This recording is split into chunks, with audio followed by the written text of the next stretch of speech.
Hey, Johnny, how are you? I'm good, Andre. How are you? Thanks very much. I'm welcoming you on my Hero series.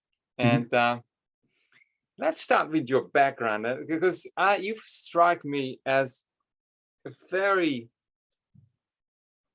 all in one piece person, so clear, so concise with psychology and your message and your principles.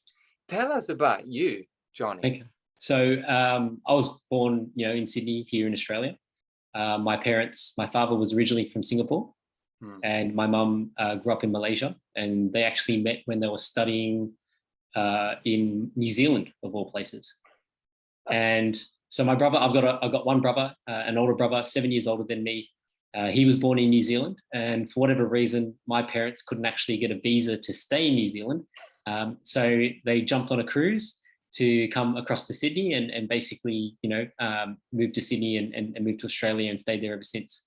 So I was born in 1984, and when it comes to my childhood, we used to live in the western suburbs of Sydney, in a suburb called St Clair. So, heading somewhere towards Penrith Way.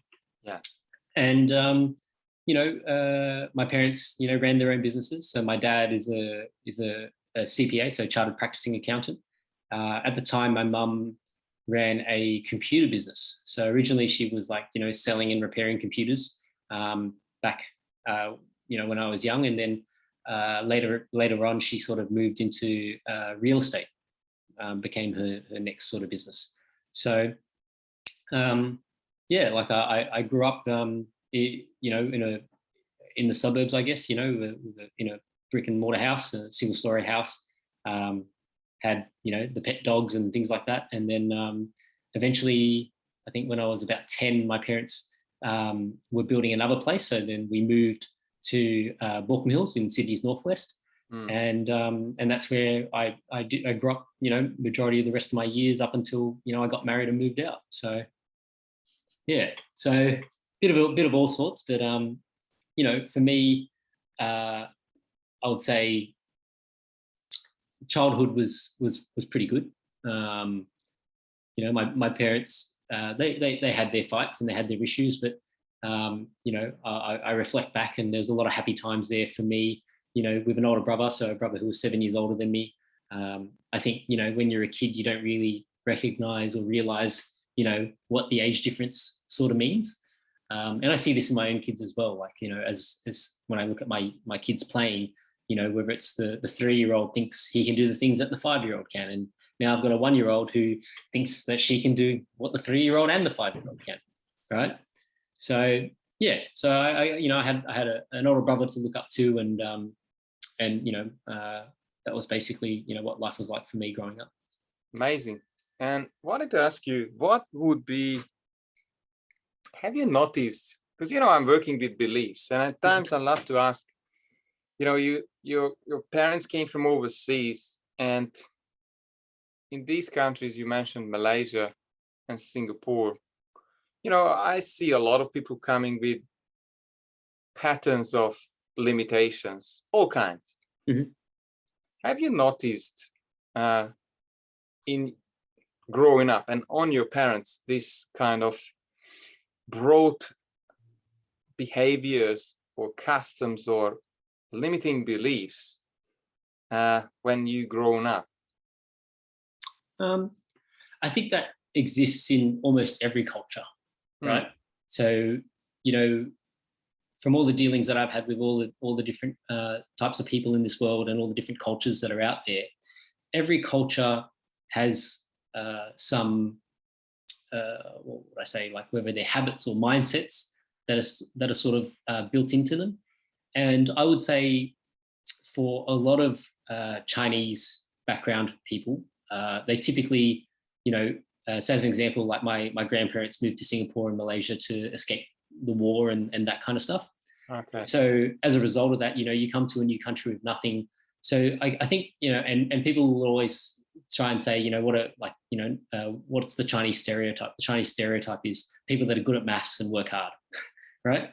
Um, so and I think there's some truth in that. Like, and why I say there's some truth in that is because when these people have migrated to other countries, they come with nothing, right? And so, for most people of Asian descent, they typically don't want to make too much of a fuss. They just will go to whatever country, they'll try and do their best to blend in, and they're going to do their best to then just work on academics and work on how do we put ourselves in a good position to make money, right? So a lot of them are chasing stability, and so as a result of that, the preferred professions are obviously lawyers, doctors, and banking or finance, and those sorts of jobs, like academic style of work. And I think, as I said, I think you see that in lots of different cultures, and how it manifests in different cultures is obviously different. But I know, being of obviously of Asian or Chinese background, that was typically the mindset that my parents had, is that, you just head down, bum up, work hard, and try and make a living for yourself. Wow. How did that work for you? Look, as a kid, I was that kid that most people would say, people thought I was on too much bread cordial. I was full of energy.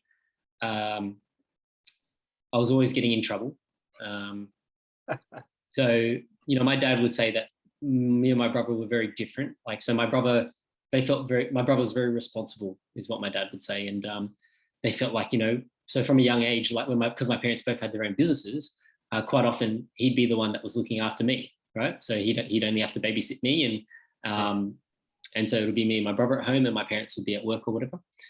But for me, I think I would say I was curious, but how curious can manifest is as naughtiness to most parents. Yeah, energy. And yeah, it's energy, right? And so, I think, when I reflect back on what most teachers would have said about me, is that I would have trouble focusing, whether they thought I had, attention deficit disorder or something of that sort.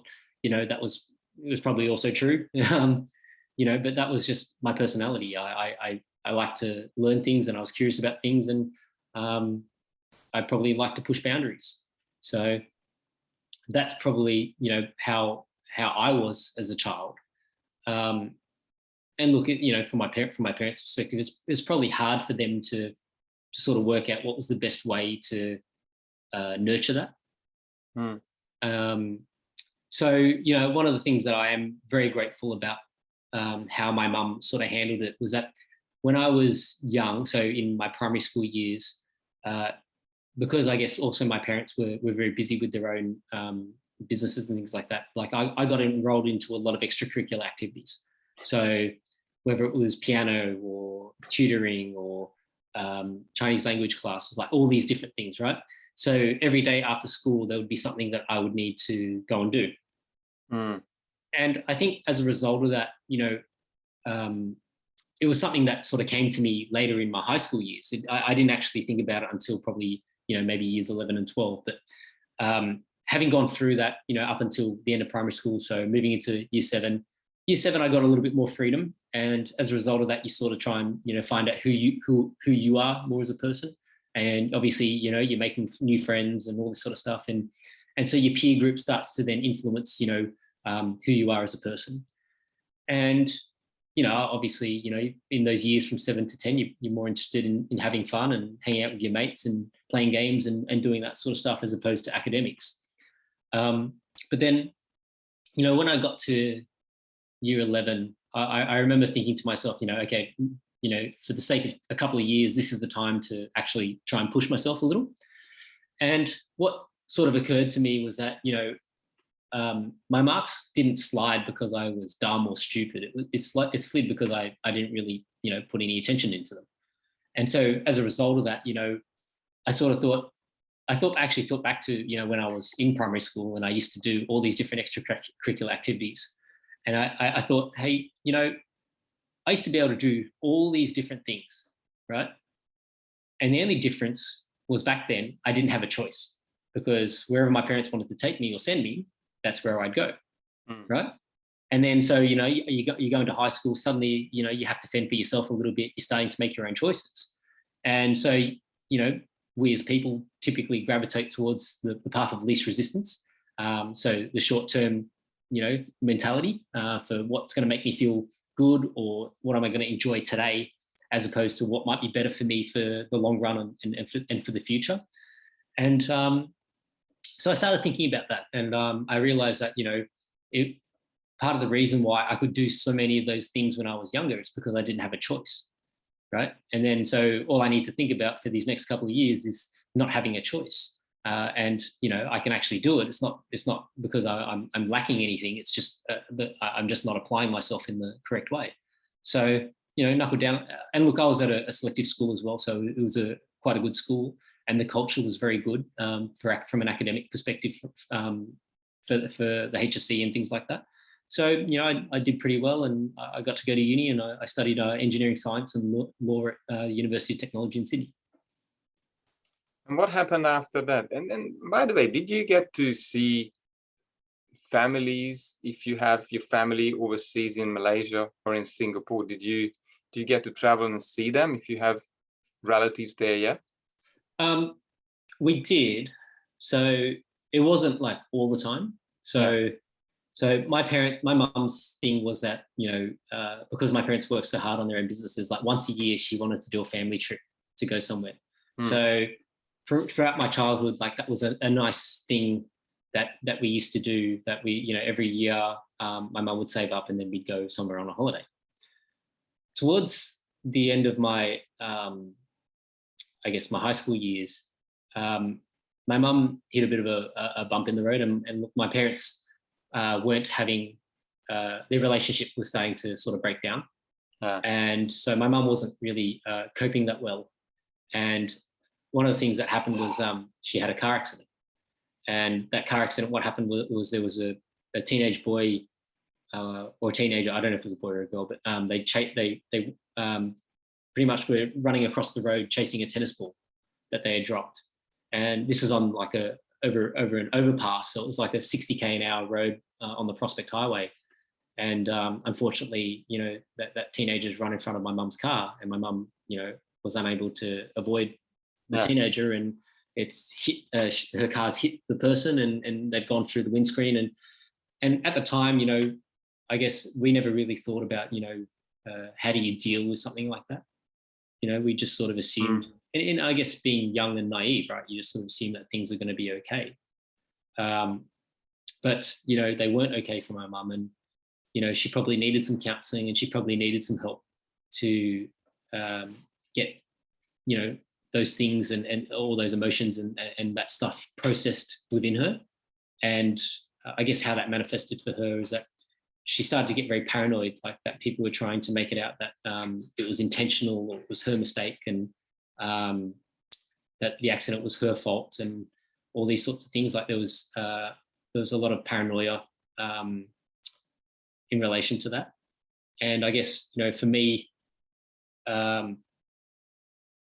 it wasn't easy, like I guess you don't really know how to approach it, right? You just sort of listen, and then you go, look, Mum, I don't think that's the case, but you don't really know how to address the issue or fix it, right?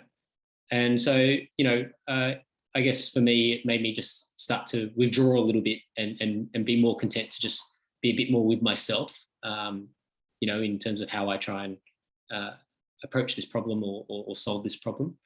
And it also led to I had a lot of resentment towards my dad as a result of it. So, when I got to uni and my mum wasn't really getting any better, I sort of said to her, Mum, I think you need to have a bit of a break, and why don't you go overseas and spend some time over there, go and see your family and spend some time with family and do those sorts of things, and I'll pay for it, and away you go. So, she left with 2 suitcases full of things and went overseas, and which was all good and well until, she wouldn't come back. And the only reason she came back is because she ran out of places to stay, and she was living on the street. So, her sister, she was living with her sister for a while, but she'd progressively gotten worse. Didn't address the problem. It sort of, masked the problem, or whether she repressed the problem until it acted out in other ways. And, it sort of came out in that, she had a bit of a OCD style compulsion to clean things. dismantle things and pull things apart and break things. And and so, long story short, after, not refusing to come back for a long time, she came back, without any of her stuff, just with the clothes on her back. And don't know what happened to, the 2 suitcases that she went overseas with, and all those things are probably long gone. And that was pretty sobering for me. When I saw her when she first came back, I can recall that I, burst into tears. She was very very skinny, very dark, because obviously she was, been living on the street and hadn't really been eating. And you sort of don't know what to do. And like, you talk to her and it just felt like a hollow shell. Like you're asking her questions, and she sort of gives you answers, but like they're not really deep answers, they're just answers. And we actually had to then call the local area health services, much to her, she wasn't very happy about it. Then she had to spend some time in a hospital for mental health, which was interesting. Like I remember going to Cumberland Hospital, and you see a real range of people that, what you don't know what sort of the issues are. And it's, it's very eye-opening, to see her in that environment, because it's sort of, because this person, you sort of feel, oh, my mum's not that bad, or she's not to that level. But then at the same time, like, if you don't have any answers in terms of how you try and address it yourself, you need help, right? And so that was, the avenue that we sort of had to come to, because, over those years, there was a lot of stuff in our house that got thrown out or destroyed or broken or whatever, because my mum would say she's cleaning it, and then it would end up in the rubbish, and to the point where there's nothing left in the room, like it's just an empty room. And she spent a little bit of time there, and then through the help of the psychologists or the counselors and the doctors and things like that, they sort of said, oh, we'll put her on this medication and do this counseling, and came up with a bit of a treatment plan. And she came out, and then it seemed like things were sort of back to normal. But then, over the course of probably maybe another 4 years, then she started to decline again. And, so it was a bit of a journey. Like, we sort of been in and out, multiple times as a result of it. And, for me, it was an experience as well, because, you sort of start doing a lot of reading. And so, I did my own research. I tried to understand, what are the conditions. I had some clients from the automotive industry that had bought cars from me that were psychologists, and I'd ask them questions, what would they do? How do they view it? How do they think about it? And how do they approach these kinds of problems? And so I spent a lot of time trying to understand, how the mind works, understand, whether going down the avenues of, is it a chemical imbalance? Is it hormones? Is it all these sorts of different things? And one of the things that we picked up the second time around that wasn't picked up the first time was that my mum had a case of like hypothyroidism. So basically she had to get this radiation treatment done on her thyroid gland, because her neck was swollen, just in case it was cancerous or something like that, right? But one of the things that your thyroid gland does is that it also regulates a lot of your hormones. And as a result of that, when you don't have a thyroid, you need to take iodine as a supplement, right? And so when my mum had stopped all her medication, she's probably also going through menopause at the time. So there's hormones from that, lacking iodine, and then that's probably caused her to sort of, go down this sort of mixture of things to get her to that point, right? So the second time, after consulting with the doctors, I started to get a bit more involved in terms of, what were they doing? What were they thinking? And then I said, oh, is she taking her iodine? And they're like, oh, why does she need to take iodine? Because that had obviously been missed the first time around. And so then, the second time there was a bit more success. And and then so there was a few times that we've gone in and out, but I think she's gotten to a point now where things are pretty good. I think like at the end of the day, like I think for a lot of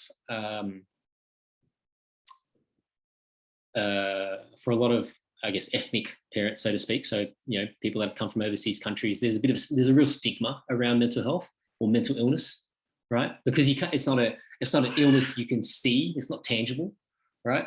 So and there's a lot of pride there, right? My mum was a very successful businesswoman. There's a lot of pride attached to being that personality, and to admit that you've got something's not working right, or something's not, you're not happy about life for a particular reason, is not easy for any prideful, Asian mum to sort of admit, right? So, those are the sort of things that then, I guess shaped my own mindset in terms of how I approach things. Having to go through that, you grow up very quickly. You got no choice.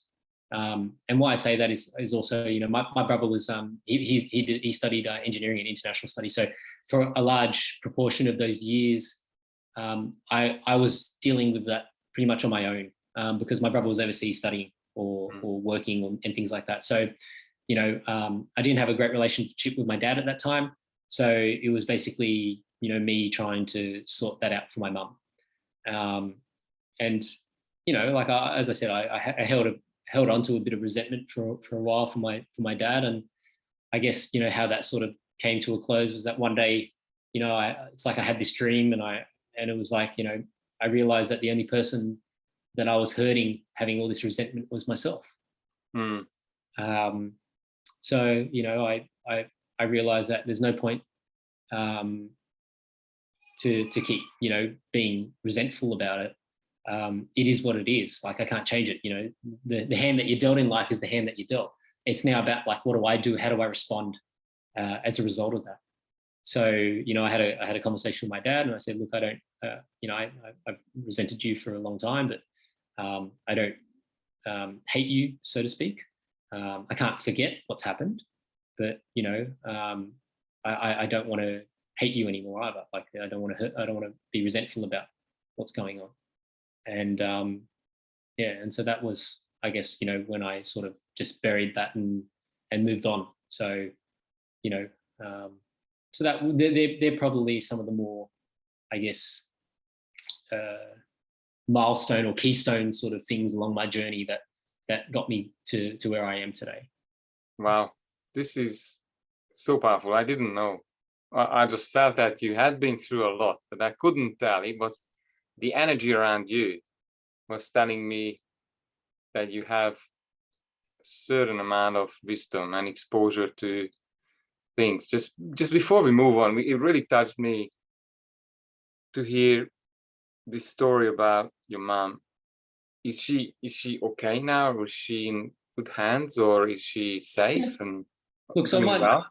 so my parents have sort of reconciled. I think it's more like they realize that as they get older, it's a pretty lonely journey, and one of the things that I guess their relationship has sort of evolved now, so that they understand that they still need to be companions, and that companionship piece, I guess, is still important to them. Wow. So like I think they're in an okay place. Like I look, without asking them in detail, it's not an easy conversation to have. Like to go on and say, oh yeah, hey, you feeling, but like I feel like as much as I can inject a sense of gratitude and love and joy as thanks for what they gave me, because without them I wouldn't be in the position that I'm in today. I wouldn't be able to have this beautiful family that I've got on my own, and have this time that with my kids that I really, really cherish. I think one of the things that having parents who had run their own business, I guess one of the things that made me shy about was actually running my own business as well, because I know the sacrifice that they made to run those businesses. How much time they needed to spend on those things to make ends meet. So for me, when I chose to enter the workforce, I chose, I thought I'm gonna do this in a slightly different way rather than, choose to run my own business at that point in time. So I sort of, went down a different trajectory. Yeah, I went down the employee pathway of working for people and working my way up in an industry to getting myself to, like that general manager, dealer, principal type level. So that was the pathway that I chose because, yeah, like I saw how much sacrifice my parents made in those young years, and I sort of, I already had such a nice platform that they built, with their sacrifice, that I didn't want to go and undo all that and not give my kids the opportunity to have as much time with me as possible. Wow, this is powerful because it really resonates with me. So my father had all these hardships and anxieties and fear, and this is exactly what led me down to the employee path, and I got very disconnected from myself. But so what is the next stage now? I understand you've been on the employee path, you have really stood out, you've run your careers. What is the next stage? Yep. Or what's your next calling? And do you share it? Where are you now? Who are you serving? Yeah. So I was in the automotive industry for the last 17 years, up until probably towards the end of last year. And so I started as an apprentice mechanic, did my apprenticeship, worked my way through that business, and then ended up working for Toyota Motor Corporation, so the Australian corporate office. I worked for them for 5 years. And then when I left there, I went to work for a public listed company. So I went work for a group called Automotive Holdings Group, which is now a part of the AP Eagers network. So they're a big dealer group that owns lots of dealerships. And then when I got married, I sort of I wasn't enjoying the brand that I was working for. So I was running a Holden dealership previously in Castle Hill, and unfortunately, Holden as a brand is no longer in Australia, unfortunately, and it was a brand that was very difficult for me to sell to my friends and family. It's not really popular among the the Asians, so to speak.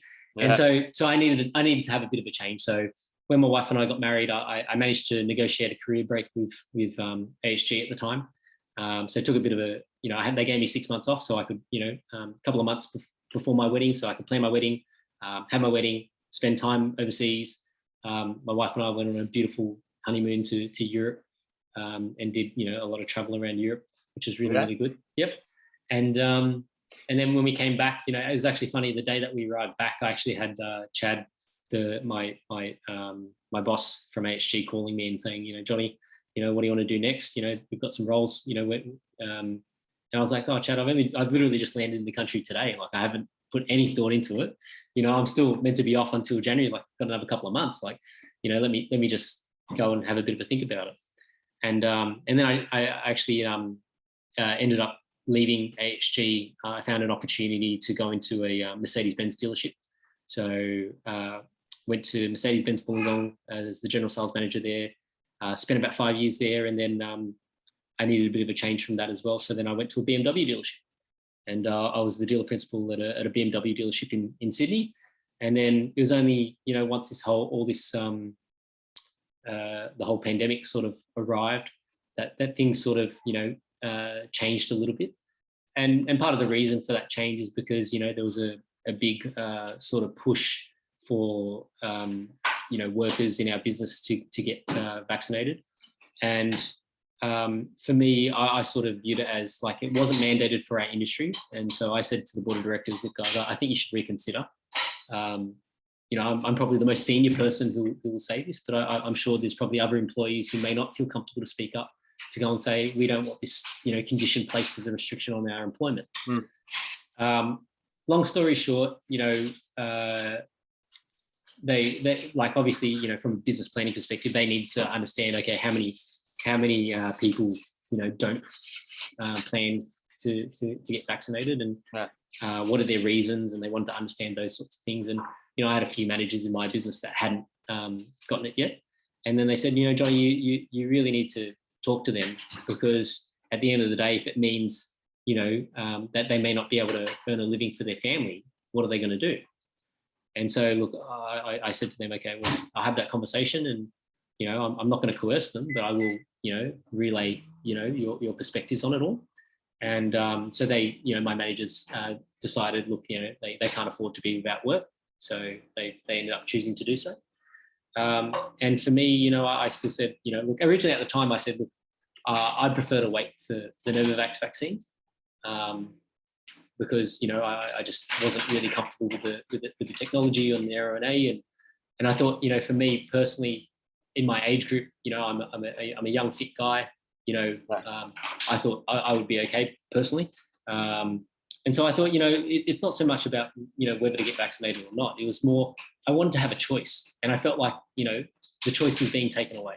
And so let me make it really clear: like if you want to get vaccinated, that's fine, that's your choice, but you should have a choice. Right. And so I'm not saying don't get it, and I'm not saying to get it. All I'm saying is you should have a choice. Right. And so, what happened was then when everything started to get locked down in Sydney, and they said, oh, these LGAs, you can't go 5Ks from your house and all this sort of stuff. Yeah.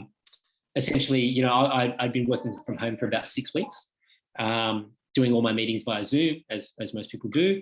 And then, the board said, oh, Johnny, we're not going to pay you for next month. And that was their way of, I guess, trying to freeze me out and really test my resolve to see, what am I going to do? And when they realized that probably wasn't going to change my mind, they called a meeting and they said, we're going to make you redundant. So, that conversation obviously didn't go very well, because all I said was, look, I'm very angry right now, so I'm going to hang up this call before I say anything I'm going to regret. And then look, I had to do a bit of processing, right? So being angry doesn't fix anything, and I guess that's a lesson for anybody listening to this, is that, having an emotional response isn't going to get you the right outcome.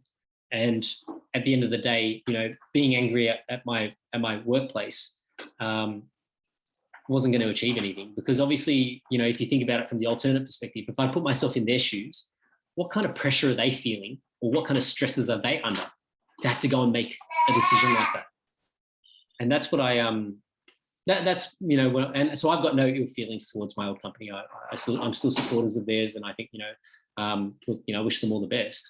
For me as a leader, obviously I think, I have strong convictions as a person, and as a result, I will lean on those ideals and convictions, and I'm happy to bear the consequences of that.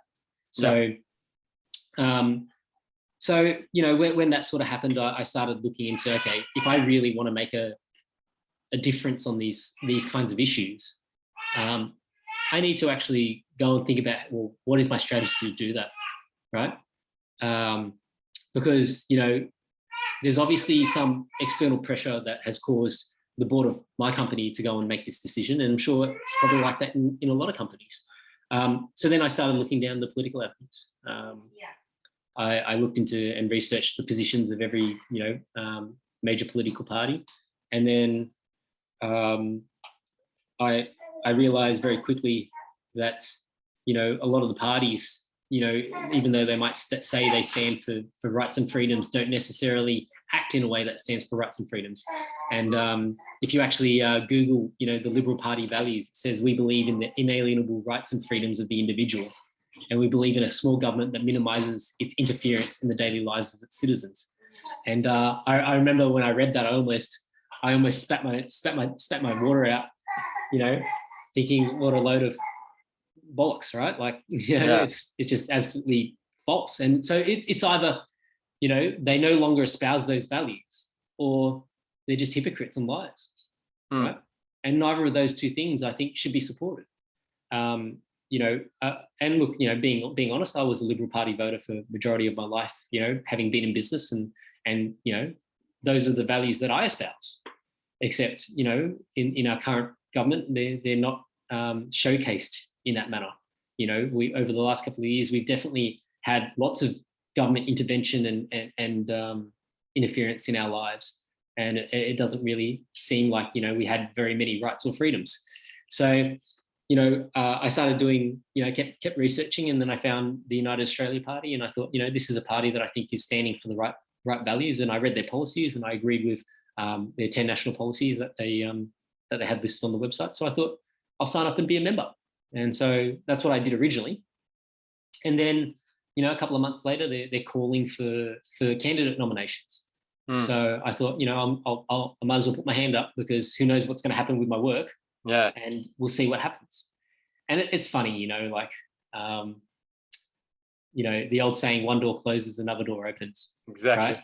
So, the timing was basically, I lose my job, and then a month later, or a bit over a month later, I'm getting a phone call from Clive Palmer saying, Johnny, we want you to run for the Senate with the United Australia Party. And so that's what got me on this whole political journey. I can't say it was ever the primary intention, but my wife and I, we had a really good chat about it, because at the end of the day, I'm not working at the present moment, and I don't get paid to campaign, so to speak. So we had to make sure we were on the same page. And so one of the things that I think I'm very grateful for is that I have a really supportive wife who agrees with the choices that I've made, and also has the same beliefs in terms of what we believe as people we should be entitled to, and what is our stance on some of these issues. And so without her support, I think it'd be very hard. And I think the amount of pressure in some households over issues like this, it's very divisive, right? And I guess for me, I think it shouldn't necessarily be divisive. Like, I think a lot of people may even consider the United Australia Party as being very polarizing, and what we stand for, some people might say, is abhorrent. It's quite interesting that people could have that perspective, because I think if we just sit down and actually have a conversation about it, I think we're actually going to find we agree on a lot more things than we disagree on, right? So the people that generally have strong views on politics generally have the reason why they have strong views on politics is because they have ideals, right? And they think that there are these great ideals that the country should stand for. So we should be able to openly talk about what are some of those values. And to me, part of the reason why a lot of people would love to live in Australia is off the back of freedom and opportunity, right? You come to Australia to make a better life for yourself, not to make a worse one, right? So if you come out of a war-torn country, as an example, if you've come like your background, having been in a socialist communist country, in Hungary when the Iron Curtain was up, and when the Iron Curtain was torn down, right? These are the sorts of things that, when you've experienced those sorts of things, that it makes you more grateful to have freedom and opportunity, right? Absolutely, yeah. So it's interesting, because I feel like there's like I don't know when the mindset shifted away from me as a person. I have to take personal responsibility for the choices I make and the things that I do, right? And I've got to make sure that my decisions don't hurt other people as well. But I've also got to look after my family, my friends. You got that thing about looking after your immediate circle. So when I made that choice, I thought, I think that freedom as an ideal is so important to stand for, that I feel like it's important that I actually make a stand and fight for the rights for my kids, for everyone's kids, even the people that say, we don't care about freedom, right? I'll still fight for your kids' freedom, because I think that is a core value of what Australia should be about. So, in terms of who I serve, at the present moment, my goal is to try and serve the Australian people. At the end of the day, it comes down to the federal election and how people vote. I think it's really important, that people actually understand, what they're voting for and how to vote, because a lot of the conversations I've had, I get a lot of, Johnny, I don't really care for politics. My vote doesn't mean anything. And there's a really great quote that I always like to reflect on. And it's by a lady named Alice Walker. And she said, the most common way that people give up their power is by thinking that they don't have any. Right? The most common way that people give up their power is by thinking that they don't have any. So, if you walk into the ballot box and you think you have no power, you've just given your power away. That is your chance to to make a choice, right? To set the order that you want your vote to flow in terms of your preferences. And I feel I feel like it's a bit of a shame if people don't take an interest. And part of the reason why we end up in this political situation where we are at today is because people didn't. I think Australians, we have this sort of mentality of she'll be right. That somebody else will fix it. She'll be right, mate. No worries. And so we sort of don't really pay attention to what the direction is. We just sort of go, yeah, she'll be right. We'll just go with the flow. Whatever happens, happens. And then the problem is that now we come to this place where there's probably a portion of people that want to complain that, hey, we've ended up in this destination that we never agreed to be here, right? But then what did you do, the last 10 years or last 20 years with your voting, right?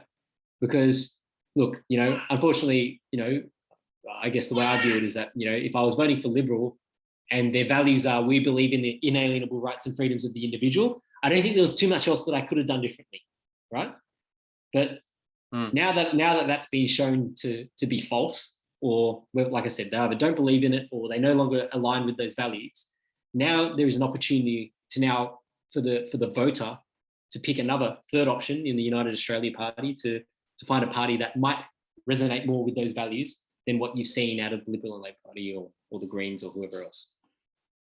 So yeah, I didn't want to make your podcast political, but I guess because you asked, Yeah, I love it because I believe this kind of general trust in things will turn out okay, and this engagement and hoping and praying that someone else will take care of me is not working anymore. It hasn't been working for the last 10, 15 years, I believe. Yeah. And I think a lot of people has just fallen to sleep and not being aware of their own responsibilities, more about their rights or what they could do. But maybe you can expand on that a little more about, responsibilities of the people and the rights of the people. Would you share your thoughts on that one? Yeah, sure. So I think this. So let's try and pull it back to some of the things that you would probably like to talk about when you talk about self-worth, right? There are generally two levers for why somebody will take action, right? And those levers are either pain or pleasure, right? We either do something because it's going to make us feel good, or we avoid doing something because it's going to hurt us, or we make a choice to do something because we know it's going to hurt, right? And so, if we understand that, for most people, there are only two motivators, and that motivator is either going to be pain or pleasure. Pleasure is always the easiest road, right? It is a lot easier to go down the pathway of pleasure and doing things because it makes you feel good, than to doing things that might hurt but may make you feel better in the long run, right? Now, for me, I've been involved in martial arts for my whole life. Like I've trained, I trained in karate when I was 5. There's a story behind that too. So my mum made me do karate when I was 5 because I was a bit of a crybaby, but the tears were more a manipulation. Like I would use tears to just get out of doing things. And I worked out very, very, very early that, your parents don't like it if you cry. So they try and shut you up by doing things or making choices that will make you cry less. And likewise, your friends don't like it when you cry. So, because they think the game's going to end. So they'll accommodate for you a bit more. And so, my mum got me into karate as a result of that. And I trained karate till I was 12. And then, had a couple of years off and then got into Kung Fu and trained, martial arts, kickboxing, jiu-jitsu, all these different things for a large proportion of my life. So one of the things that you learn when you train or you do something that's physical like that is that if you avoid the pain, you'll never get improved, right? So you actually have to get comfortable feeling that pain and being uncomfortable to actually get better at the discipline, right? So, I'm not going to be a very good kickboxer if I don't like getting punched in the face. So you got two options: don't get punched in the face, so avoid it altogether, or learn to like getting punched in the face. Right? It sounds like a very stupid thing to say, but when you get comfortable with that pressure, then you're going to find out, whose spirit is going to break first. Is it yours or the other person's? Right? So there's that element to it. And so I always, I was pretty extreme with my mentality, where I would sort of view everything as training. Right? Even a trip to the dentist is an opportunity to prove, how tough I am to myself. Right? So in today's society, there's so many things that are so easy to feel really good about yourself, or to find things to help you avoid doing other things, that you don't have to confront yourself and see, find out who you really are as a person, because it's pretty confronting. Like as an example, if you're in the ring or having a fight with somebody, it's very confronting. You can't hide the person that you are in that fight.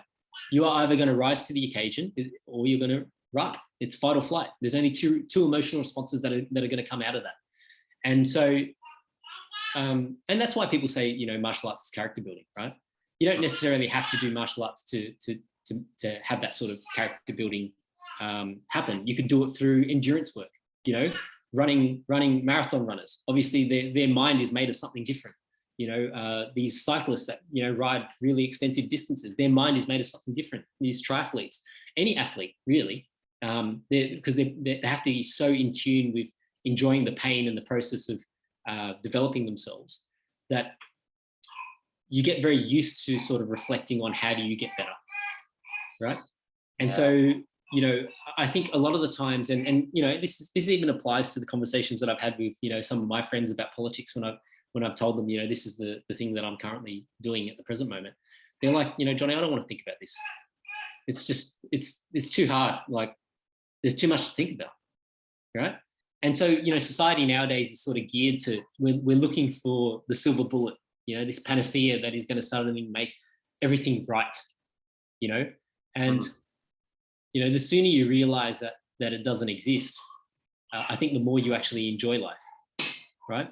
There is no silver bullet that is magically going to address this particular issue or suddenly make you good at this skill or that skill, right? The only thing that's going to make you good at something is by repetition and doing it over and over. And even though, doing it when you hate it, doing it when you love it, and doing it when you hate it. That's the only way that you're going to get better. And so the same thing applies to your own mindset in terms of self-reflection and your responsibility, right? We don't want to think about things that are hard because there are things that could make us feel good, that, I'm going to go and instead look at my, social media feed and get a quick dopamine hit. So I don't have to actually exercise to get dopamine out, right? So part of that, personal responsibilities, I think, what I'd like for most Australians to actually think about is, like, what is your responsibility as you walk into that voting booth for the federal election? Do you know what you're voting about? What are the real issues that you're actually paying attention to? And who are you talking to about them, right? One of my big things is not necessarily just talking to people who align with my values. I want to talk to people who have other alternative perspectives, right? So, that's why I have a podcast, so that I can ask people questions and understand, what are their views and their perspectives. And, for me, why I started the podcast, there's a couple of reasons for that. The first was that I had one of my high school friends, Adrian. He was, one of my best mates in high school. He actually committed suicide. It's coming up to 3 years now. So it would be 3 years. 2019, he committed suicide. And my friend Ivan and myself, we had our families together, and Age came over, and we're having dinner at Ivan's place, Easter Monday, 2019. And, we had a barbecue, we had a good chat, we were just talking about life and all these different things. And 5 days later, on the Saturday, we find out that he's jumped in front of a train and killed himself. And like Ivan and I, we talked about it, that afternoon, and we're like, what did we miss? How do we miss this? We were there having dinner with him. Like, how the fuck did we miss this? And you know, you start to try and, understand, what's happened. What could we have done differently? What could we have said differently? And look, there are probably some cases where, you absolutely can't do anything. And there are probably, cases where you're going to live with this regret for the rest of your life that, hey, we should have done this or we should have done that. Look, the consolation that I take is that, at least no matter what he was going through at that point in time, I hope that he's found peace now, right? And I guess, part of what then brought me to this to starting my own podcast was then looking at my own kids and thinking, well, we watched there's a Disney Pixar movie called Coco, and it's about like this Latino boy celebrating the Day of the Dead. Yeah. And it's about celebrating your ancestors. And one of the themes of the movie is that, you don't, you're never truly gone until you've been forgotten. And so, I kept thinking about that. And, I wanted to make sure, because, even Ivan and I, we were talking and reflecting on a lot of the memories, because we were like, we don't ever want to forget these memories, and so I thought, I looked at my kids and we were watching that movie. I was thinking about Adrian, and then I thought, I actually don't know anything about my own ancestry. I don't know anything about my grandparents, right?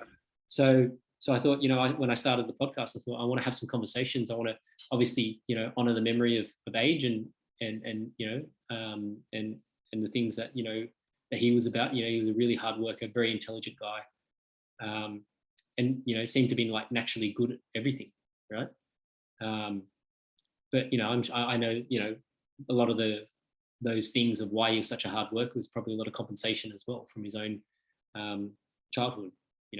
It's not my place to obviously talk about that here, but I can sort of see what were some of his motivators, growing up as well, and being mates with him and seeing how hard of a worker he was.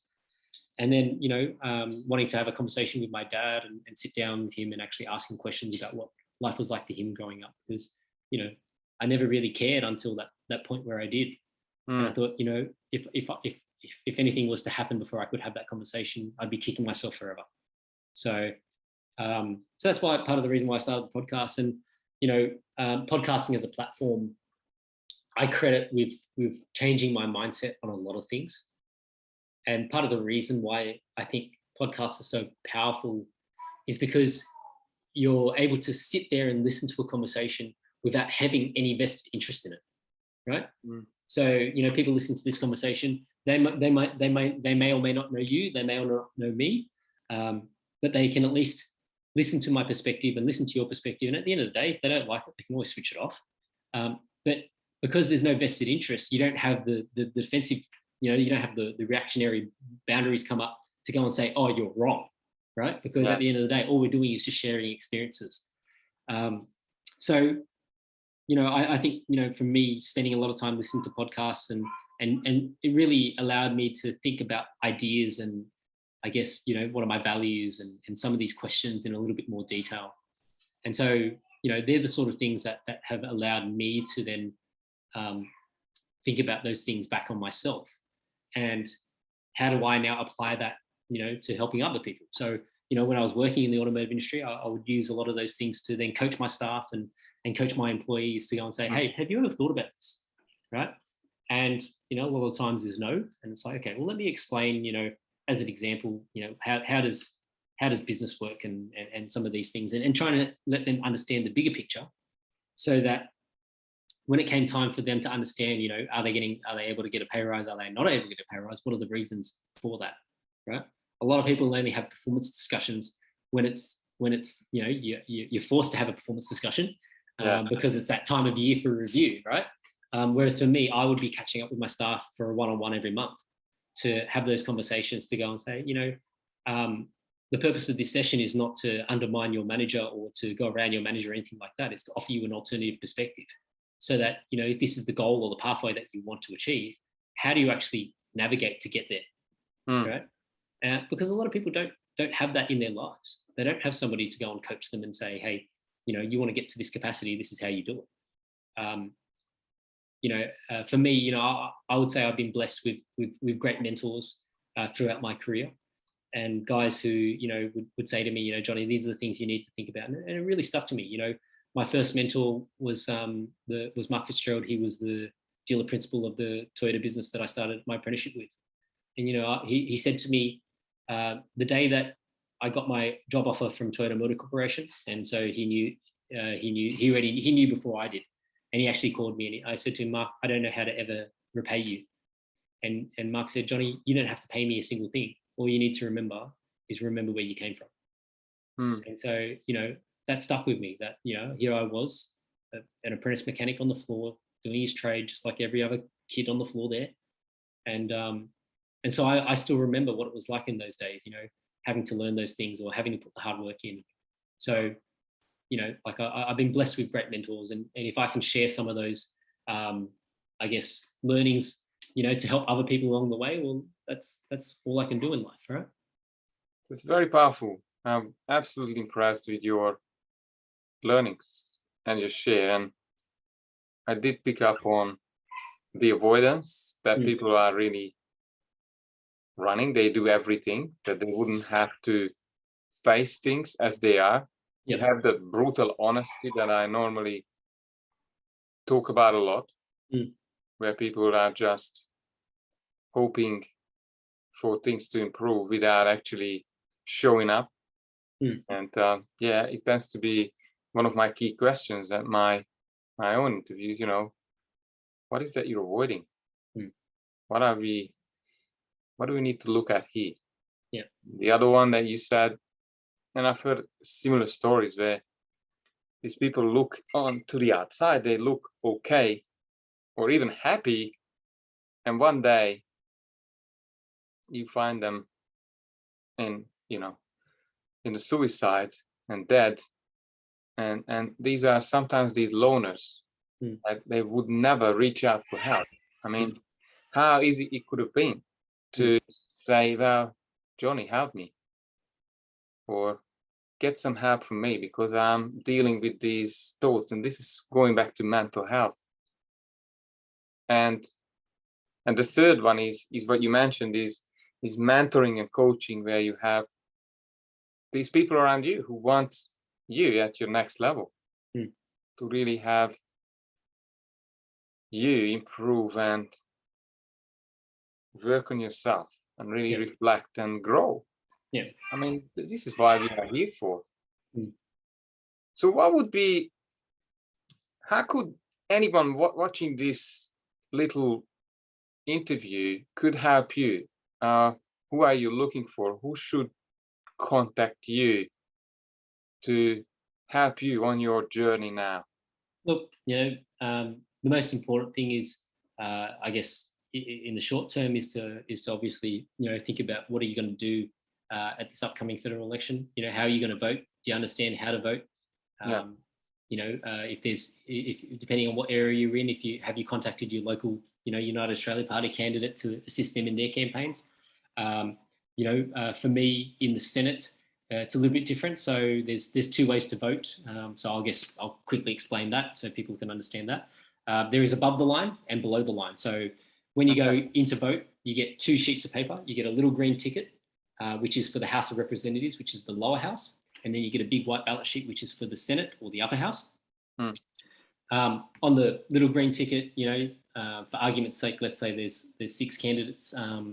The general, I guess, suggestion from the United Australia parties is that you put your United Australia Party candidate first, and then you put your sitting member, whether they're from Liberal or Labor or the Greens or whatever, you put them last. And then so you want to make sure that Liberal, Labor, and the Greens are the last picks on the ticket. And then, your independents, and then the UAP is the number one candidate. When you vote on the Senate ballot sheet, there's 2 ways to vote. So above the line means that you're voting for parties, and below the line means that you're voting for individuals. So if you wanted to make sure that, the United Australia Party gets its best opportunity, you vote above the line and you put the United Australia Party as number 1, and then you'd pick all your minor parties, or your freedom parties, so to speak, as your 2, 3, 4, 5, 6. And then if you're voting below the line, so why you would vote below the line is because you might want to see a specific candidate get ahead. So as an example, if somebody wanted to vote for me directly, they would do that below the line. So they would go over to my name and they'd say Johnny number 1, and then they'd have to number 12 candidates in total. Yeah. So we've already got 6 for the United Australia Party. So if you number, those 6 there, and then you pick another 7 to 12 from the sheet, and as long as you've got 12, in your vote will count. So making sure that you understand how to vote correctly is probably the primary thing. The second thing then is making sure that you make your vote count, right? So by not, donkey voting or voting incorrectly. Yeah. And then, for me, win or lose, the fact that I've stood for my ideals to me is the most important thing, right? And I hope that, we can make some changes to the direction that the country is going, because I think it's really, really important for everybody's freedom. And then if people wanted to get in contact with me, they can find me on social media. My handle on Instagram is @JohnnyYaps, so JOHNNYYAPS. So you can reach out to me there, or alternatively, you can contact me, if you look me up on the United Australia Party website, I've got an email address there. If people want to get in touch, they've got questions, they want to chat, no worries. If people want to come on the podcast, they're more than welcome to. I sort of try and keep my podcast very open from that perspective, as long as people are happy to share, because at the end of the day, the podcast is for them to share their story, not for me to just chat for a couple of hours. More than happy to have, people with alternative opinions. If you disagree with me, come on and let's have a chat. Because, I think that's the only way we can have quality discussion. I always think about debating in school, and how, you'd have a positive and affirmative. And I think, it's a lot of fun, first of all. It doesn't have to be, aggressive or egotistical. It can be, exploring ideas. And I think, there's a lot of fun to that as well. And people can reach out, contact me there, and we can schedule it and we'll go from there. Johnny, I've loved connecting with you and your level of clarity and understanding and wisdom. And I would love to have you around me for the rest of my life, because having preferences, principles in life, I believe, values, which most people are not even aware of that they exist, is absolute key. Would you want to share anything else as a last golden nugget from you? Sure. So just talking about values, right? I think there's one question that everybody should be thinking about, and that is, what is your core value, right? And when I say that, so when I typically do this with my staff or people that I'm chatting with and coaching, it's like, your core value, it's going to change throughout your life, right? Because at different stages, depending on what you need in your life, that is the way that your core value will sort of operate. So as an example, when I was young, I needed money. So I would value success over almost everything else, right? And as I've gotten older, I sort of, my current core value that it's become over the last probably say 5 years is transparency. And the reason why I like transparency as a core value is because some people will say, oh, they like honesty as an example. And honesty is a great core value to have. The problem with honesty is that most people are told when they are young that if you don't have something nice to say, don't say it. So as a result of that, you're not being dishonest, but you're not, it doesn't really encapsulate the idea behind what honesty should really be. Because, when somebody says they're honest, that just means that they're not going to tell you if they have something that they don't, they might not, they think that you're not going to enjoy hearing, right? So the reason why I ended up, for me, transparency became my core value is because whether you like it or not, I'm going to give you my honest opinion, my transparent feedback. And whether you like me or not, I can only be transparent with who I am as a person. So I found that was the best way for me to live my life. Going back to talking about happiness as a topic, happiness is from within, it's not from without. So the only person that can make me happy is actually me, right? I'll share one story just on that, because when I was going through my career, so when I was about, I think it would have been 28, and at the time, what I really wanted to be was a dealer principal of a dealership. And so I'd just gone to ASG. I was working with Chad. He was my mentor and my manager there. And Chad could see I had this burning desire to be a dealer principal. And so 8 months into my role there, I was like an area manager for them and what they call an operations executive. One of the dealer principals that they had hired resigned. So after 3 months, he realized it was too difficult for him. He was out the door. And Chad said, you know, Johnny, you want the opportunity, here you are, away you go. You know, you do a good job and it's yours. So, like I started in that business and I was there for nearly 4 years. And it was one of those things that I realized that, you know, here I was, I had this whole idea that this goal was going to change my life, right? And I thought, you know, I'll probably get there when I'm 32. I was 28 at the time. I don't know why I had 32 in my head, but that's what I believed. And I got it at 28. And I woke up the next morning and not one thing had changed, right? It didn't change my life one iota. Yes, I had this title and I was like, oh yeah. And then I thought, did I sell myself short? Right? Did I, you know, think that this was going to be the be all and end all, and then realize that, hey, it didn't change anything. And that was when I realized that it was never really about the goal. It was always about, you know, the journey and enjoying the process. Because if you enjoy the process, you will get to those goals no matter what, right? For me, you know, I managed to get there a little bit quicker because I was probably, you know, very hungry for it. And you know, at that time, you know, my core value was probably, you know, angling more on the success side of things, right? That I wanted to be successful. So, and when I talk about this core value concept, the easy way to sort of knuckle down what is your core value at this particular point in time is put them head to head. Do I value success more than transparency now? No, I don't, right? Whereas back then, success was more important than transparency. Now transparency trumps success, right? Transparency trumps majority of the things that you could, you know, throw at me, right? And that's not to say that transparency is the ultimate core value. It's just what's important to me. Transparency is not a perfect core value because I've lost friends as a result, right? Because some friends can't handle the level of transparency that you're going to provide. That, you know, unfortunately, when it comes to certain things and you're going to tell them what you think, what you really think, they might not be able to handle that. And so as a result of that, you might lose friends as a result of that. So please don't misunderstand and think that transparency is the ultimate core value. Identify what is the core value for you. Well, Johnny, I would love you and people like you lead this country into a different future. Thank you. Thank you very much for your time. All right. All good.